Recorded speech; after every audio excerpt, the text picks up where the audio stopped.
Iris had entered Rosemary's sitting room to find her sitting at her desk and weeping bitterly. Iris had never seen Rosemary cry before. It frightened her, although Rosemary had been ill with influenza, and she knew that it could leave you depressed. "Rosemary, what's wrong?" she cried. Rosemary wiped her tear-stained face. "Nothing," she said angrily.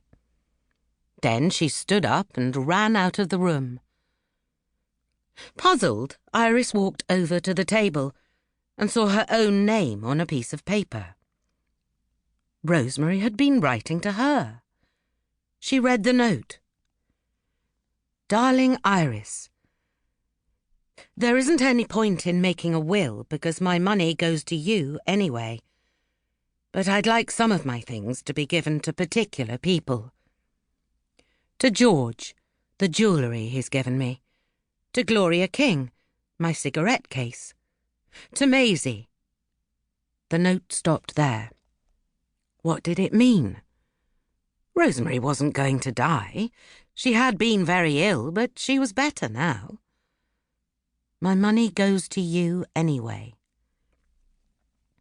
Iris had always thought Uncle Paul's fortune would go to George if Rosemary died, but it said here that the money would come to her instead. That did make things rather less unfair. She was surprised by the thought. Had she felt it was unfair for Rosemary to get all Uncle Paul's money? Perhaps deep in her heart she had. Rosemary always had everything.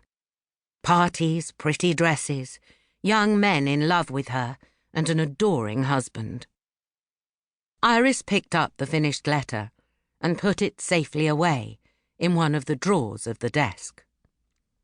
After the fatal birthday party, it was used to prove that Rosemary had been depressed after her illness and might have been considering suicide. Depression after influenza was the verdict given at the inquest. Now Iris wondered how she had not been able to see the truth.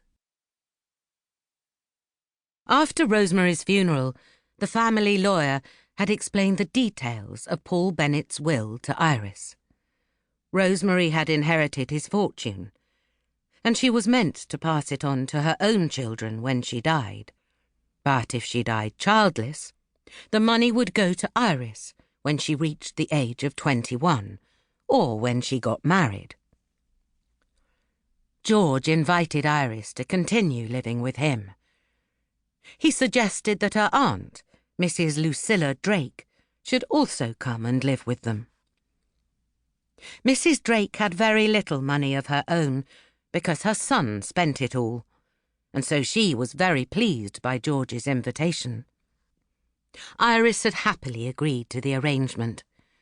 George treated her like a younger sister, and Mrs. Drake, who was a rather silly woman, let her do just as she pleased. The new household settled down comfortably together. 6 months after Rosemary's death, Iris had gone up into the attic of the house to look for a favourite jumper, which was packed away in a suitcase of clothes she did not wear. Searching through the suitcase, she found an old robe that had belonged to Rosemary, and felt something in one of the pockets. She reached into the pocket and pulled out a letter in Rosemary's handwriting. "Darling, I know you don't mean it. We love each other. We can't just say goodbye. We belong together forever and ever. I don't care what people say. Love matters more than anything. You once said that life was nothing without me, and now you say that our relationship must end. But I can't live without you. Can't.